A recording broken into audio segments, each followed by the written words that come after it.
आजमगढ़ जिले में चल रहे विकास कार्यों की प्रगति की समीक्षा के लिए समाजवादी पार्टी के सांसद धर्मेंद्र यादव ने एक विशेष बैठक आयोजित की। बैठक में जिलाधिकारी सहित कई महत्वपूर्ण अधिकारी मौजूद रहे, लेकिन 3 से 4 विभागीय अधिकारी बैठक में अनुपस्थित पाए गए। सांसद धर्मेंद्र यादव ने अधिकारियों की इस गैर मौजूदगी पर गहरी नाराजगी व्यक्त की। उन्होंने कहा कि डीएम साहब खुद बैठक में मौजूद हैं, लेकिन उनके अधीनस्थ अधिकारी नदारद हैं। ये लापरवाही विकास कार्यों में बाधा डाल रही है, जो किसी भी हाल में बर्दाश्त नहीं की जाएगी।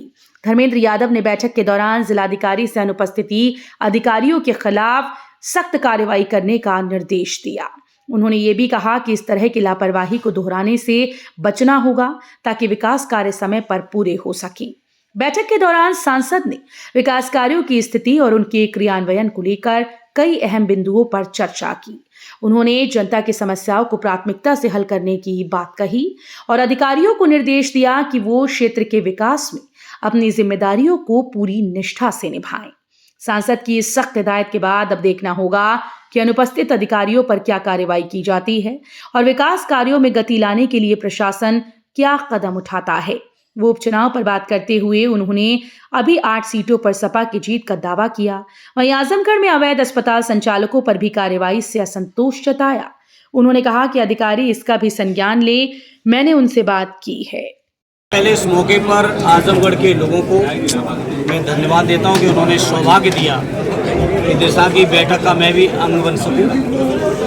अपने नेता आदरणीय अखिलेश यादव जी को धन्यवाद देता हूँ। जहाँ तक दिशा की बैठक में जो विशेष कर केंद्र सरकार की जो योजनाएं थी, उन योजनाओं की समीक्षा की गई। बहुत सारे मुद्दे पर वजह शुरू आ रही है, इसलिए कह रहा हूँ मैं परफॉर्मेंस नहीं है अधिकारियों की, उस पर पूरे जनपद के प्रतिनिधियों के द्वारा बीच में चर्चा हुई, अधिकारियों के बीच चर्चा हुई और उम्मीद करता हूँ कि अगली बैठक तक या जो अधिकारियों ने आश्वासन दिया है उस तय समय के अंदर आजमगढ़ जनपद के लोगों की समस्याएं का समाधान होगा। विशेषकर बिजली की समस्या बहुत गंभीर समस्या बनी हुई है, सड़कों की समस्या है, प्रधानमंत्री ग्रामीण सड़क योजना की समस्या है। तमाम योजनाओं पर बहुत विस्तार से लगभग 4 घंटे चर्चा चली। क्या वजह है कि अधिकारी सुनने रहे, क्या वजह थी? नहीं, वो बहुत सारी बातें हैं, वो बैठक के अंदर की बातें बाहर नहीं की जाती, लेकिन मुझे उम्मीद है कि जो आश्वासन मिला है सारे प्रतिनिधियों को, उस पर अधिकारी लोग बहुत गंभीरता से काम करेंगे। जिलाधिकारी जी मौजूद रहे ही, उनकी सब संज्ञान में भी है, जिला विकास अधिकारी भी थे। सभी लोग संज्ञान में बातें, समस्याओं पे चर्चा हुई, बहुत अच्छी चर्चा हुई। बीते दिनों सर विभिन्न राज्यों के चुनाव हुए हैं और यूपी में उपचुनाव हुए हैं, उसे लेकर कितने अस्वस्थ हैं आप पार्टी? 100% अस्वस्थ है। हालांकि ये सरकारी मीटिंग, हम कोई पॉलिटिकल बात यहाँ नहीं करना चाहते।